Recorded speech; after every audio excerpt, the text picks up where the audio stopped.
제가 섬기고 있는 유치부에는 한 20명 정도 되는 3세에서 6세 사이에 아주 귀엽고 사랑스러운 아이들이 있습니다.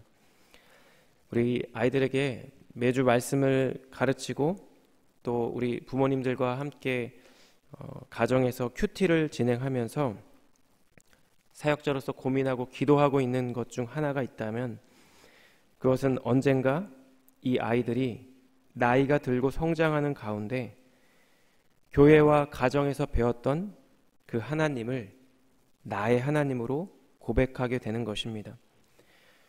저희 집 가정의 첫째 이름이 주하인데요.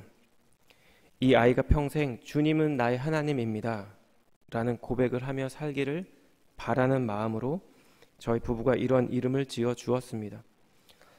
하나님이 그냥 하늘의 하나님, 창조주 하나님, 전능하신 하나님만 되시는 것이 아니라 그분이 바로 나의 하나님, 나를 사랑하셔서 나를 위해 자신의 아들을 아끼지 않으신 나의 하나님이라는 이 고백이 개인의 신앙에 있어서 굉장히 중요하기 때문입니다.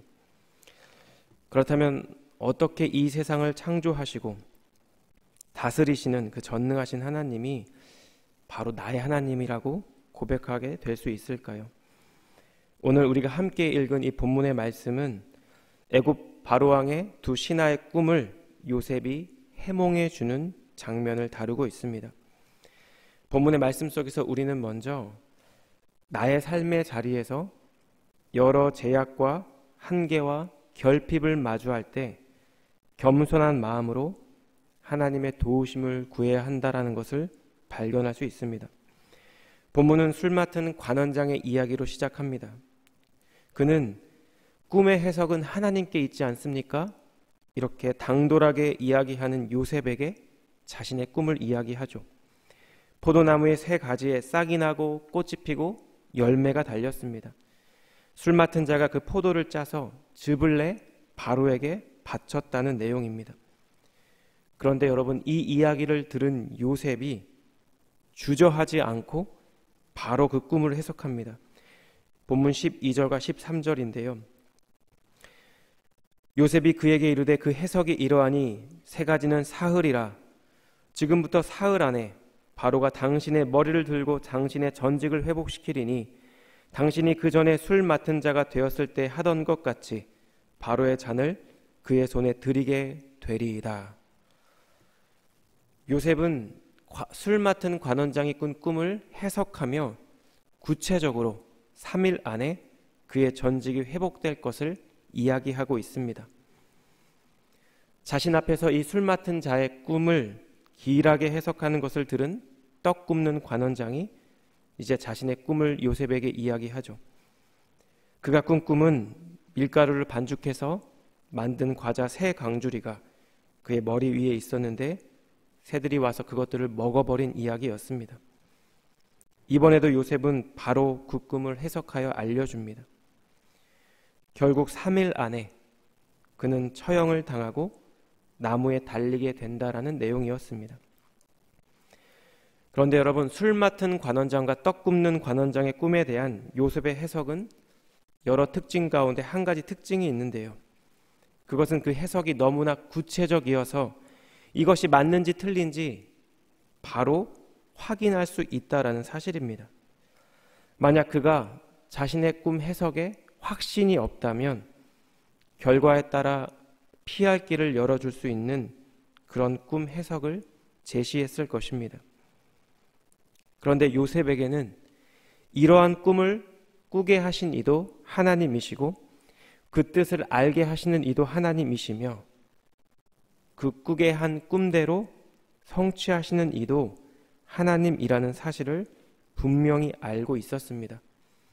그는 하나님의 주권, 하나님의 역사에 대한 분명한 인식과 믿음이 있었고 이를 바탕으로 담대하게 이 꿈을 해석해 준 것입니다. 그런데 다른 사람의 꿈에 대해서는 하나님의 주권과 계시를 알고 있고 확신하고 있었던 요셉이 자신의 삶에 대해서는 그러한 뜻을 확신할 수 없었던 것 같습니다. 그가 술 맡은 관원장의 꿈을 해몽한 후에 그에게 이러한 부탁을 하는데요. 본문 14절과 15절입니다. 당신이 잘 되시거든 나를 생각하고 내게 은혜를 베풀어서 내 사정을 바로에게 아뢰어 이 집에서 나를 건져 주소서. 나는 히브리 땅에서 끌려온 자요 여기서도 옥에 갇힐 일은 행하지 아니하였나이다. 술 맡은 관원장을 향한 요셉의 간청, 나를 생각하고 은혜를 베풀어 달라는 그의 요청은 자신이 해몽한 대로 그가 곧 전직을 회복하게 될 사실을 전제하고 있는 요청입니다. 나를 생각해 달라 이렇게 번역된 히브리어 원어는 나를 기억해 달라는 뜻입니다. 제발 나를 기억해서 나에게 은혜를 베풀어 달라는 것입니다.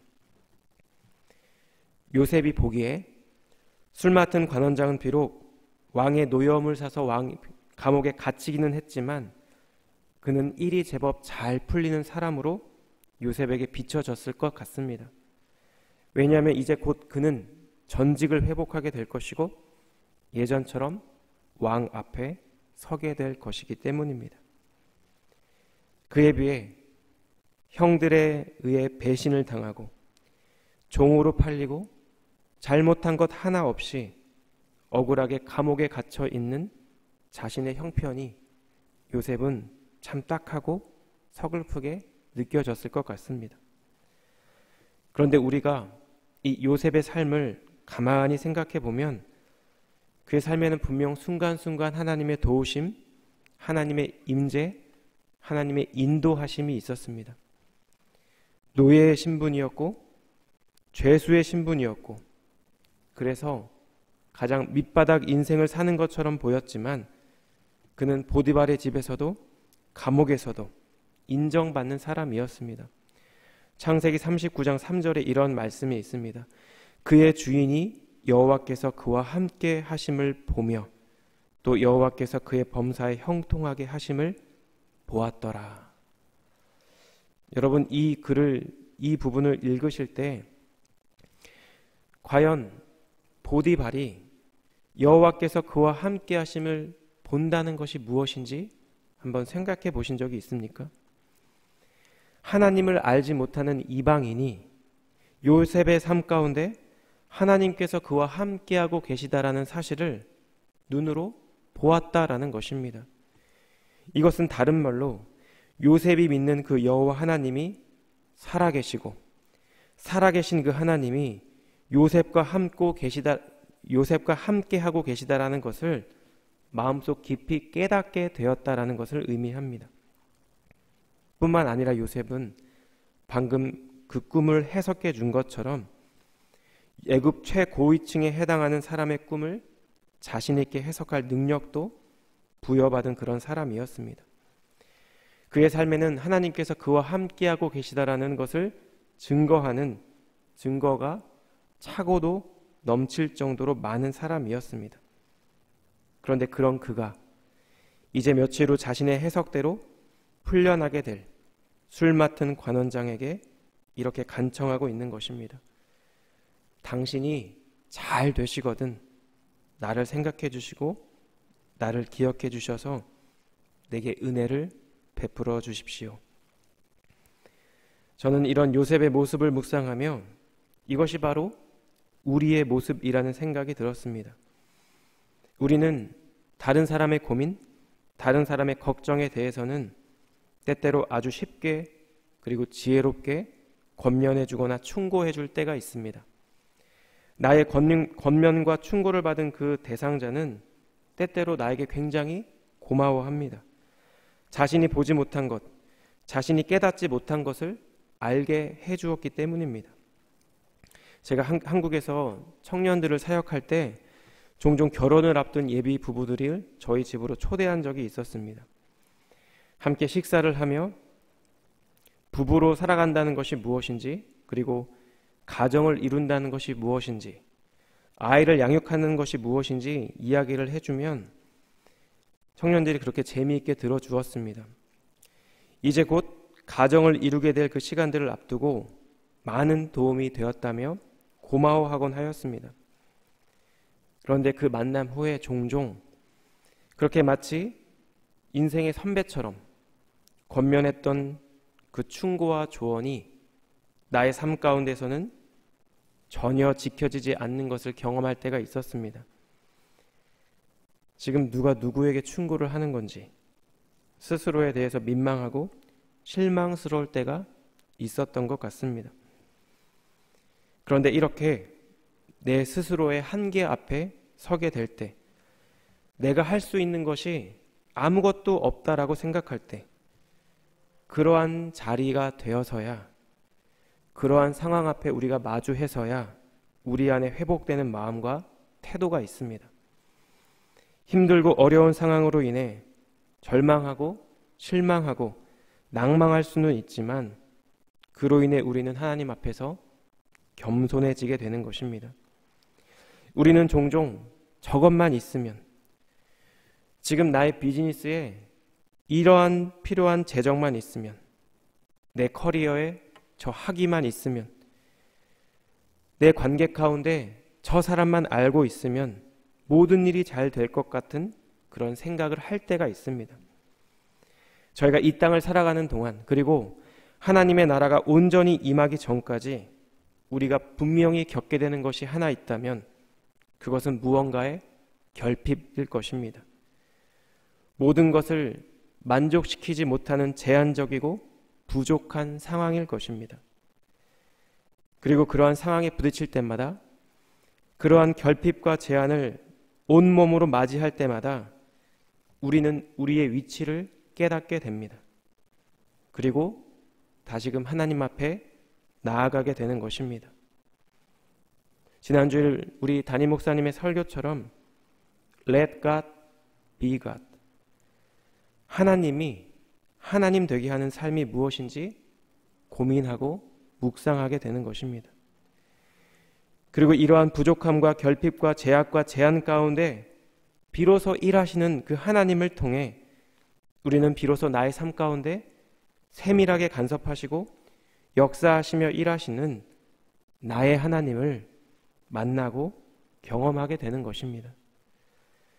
여전히 우리 삶 가운데 있는 결핍 가운데, 우리의 연약함과 우리의 부족함 가운데 주님께서 허락해 주시는 그 겸손함이 회복되는 이 아침 되기를 예수님 이름으로 축복합니다. 주님의 도우심을 간절히 바라고 구하며 나의 하나님과 동행하는 우리 사랑하는 하늘의 교회 성도님들 되기를 우리 예수님 이름으로 축복합니다. 두 번째로 본문이 전달하고 있는 것은 이것입니다. 나의 삶 가운데 하나님의 섭리에 대한 믿음이 우리 안에 있어야 한다는 것입니다. 본문 20절에서 22절 말씀입니다. 제3일은 바로의 생일이라 바로가 그의 모든 신하를 위하여 잔치를 베풀 때에 술 맡은 관원장과 떡 굽는 관원장에게 그의 신하들 중에 머리를 들게 하니라. 바로의 술 맡은 관원장은 전직을 회복하매 그가 잔을 바로의 손에 받들어 드렸고 떡 굽는 관원장은 매달리니 요셉이 그들에게 해석함과 같이 되었으나. 창세기 저자는 요셉이 두 사람에게 동일하게 했던 숫자 3의 의미를 이제 알려주고 있습니다. 3일째 되는 날이 바로 애굽 왕의 생일이었던 것입니다. 요셉의 해석대로 바로는 술 맡은 자의 관직은 회복시켰지만 떡 굽는 관원장은 처형한 후에 매달게 합니다. 본문 22절에 나온 짧은 언급이 있는데요. 요셉이 그들에게 해석함과 같이 되었으니. 창세기 저자는 요셉의 해몽이 전혀 틀리지 않았고 하나님으로부터 나왔다는 사실을 분명하게 선언하고 있습니다. 이렇게 하나님께서 요셉과 함께하고 계시다는 사실이 분명하게 언급되고 있지만 오늘 본문의 마지막 말씀인 23절은 이렇습니다. 술 맡은 관원장이 요셉을 기억하지 못하고 그를 잊었더라. 요셉이 술 맡은 관원장의 꿈을 해석한 후에 자신을 기억해달라고 2번이나 부탁했는데도 불구하고 이 술 맡은 관원장은 이 사실을 까맣게 잊은 것입니다. 사실 이렇게 범상치 않은 꿈을 꾸고 누군가 그 꿈을 해석하고 그 해석한 그대로 자신의 신분과 지위가 복직되는 것을 경험한 한 사람이 자신의 이 일을 잊어버린다는 것은 사실 쉬운 일이 아닐 것입니다. 요셉은 자신이 해몽한 대로 전직을 회복한 술 맡은 관원장이 자신의 억울함을 바로왕에게 호소해주지 않을까 기대하는 마음이 분명히 있었을 것입니다. 이제 조금 있으면 그가 나를 만나러 오지 않을까? 아니면 관원장의 관저로 나를 불러주지는 않을까? 기대하는 마음으로 기다렸을지도 모릅니다.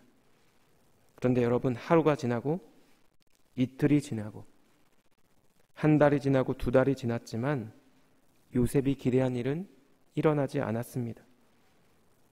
왜냐하면 마치 무언가에 홀린 것 같이 관원장이 이 일을 까맣게 잊어버렸기 때문입니다.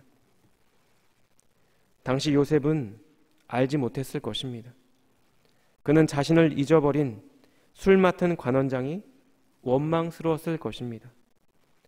앞길이 보이지 않는 현실이 절망스러웠을 것입니다. 그런데 본문의 말씀이 우리에게 전달하고 있는 것은 분명합니다.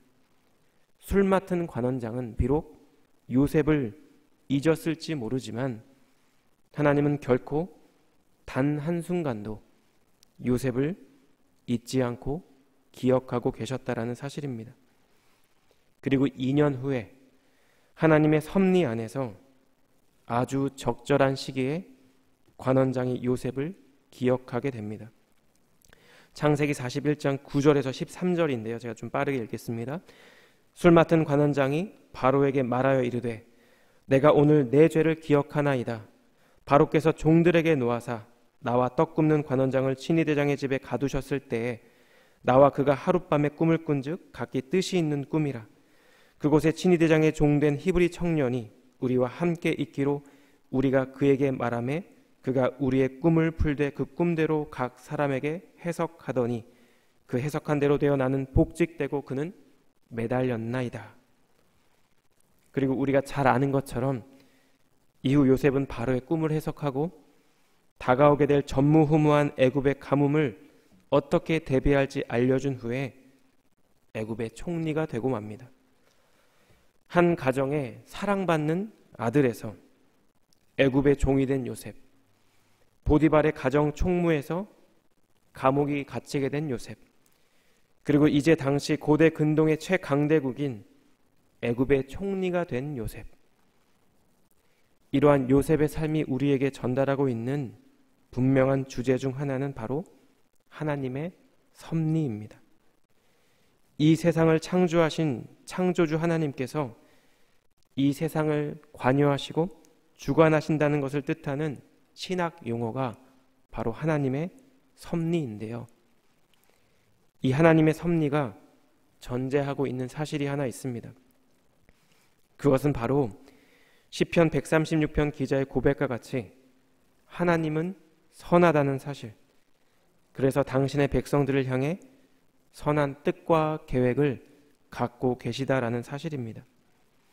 하나님은 요셉의 삶 가운데 신실하게 개입하셨고 그의 삶을 인도하셨으며 그의 삶을 주관하셨습니다.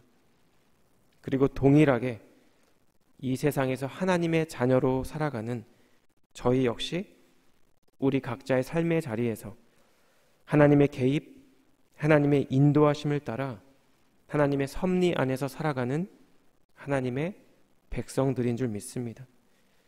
사도 바울이 로마서 8장 28절에서 이렇게 고백합니다. 우리가 알거니와 하나님을 사랑하는 자 곧 그의 뜻대로 부르심을 입은 자들에게는 모든 것이 합력하여 선을 이루느니라. 이 사도 바울의 고백과 같이 저희 모두는 하나님을 사랑하는 자인 줄 믿습니다. 그리고 그의 뜻대로 부르심을 입은 성도분들인 줄 믿습니다.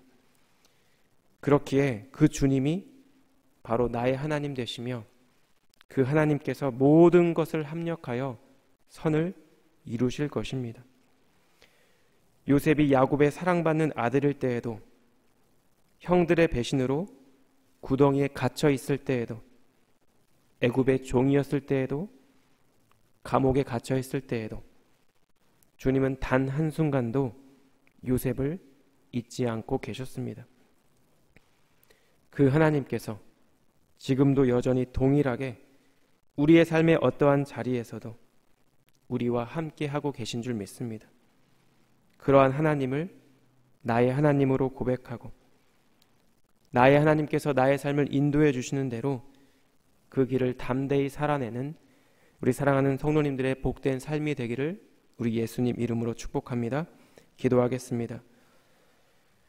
사랑하는 주님, 우리의 삶의 제약과 제한과 한계와 결핍을 마주할 때 현실을 원망하고 불평하는 것이 아니라 나의 하나님을 생각하는 은혜가 우리 안에 있기를 기도하길 원합니다.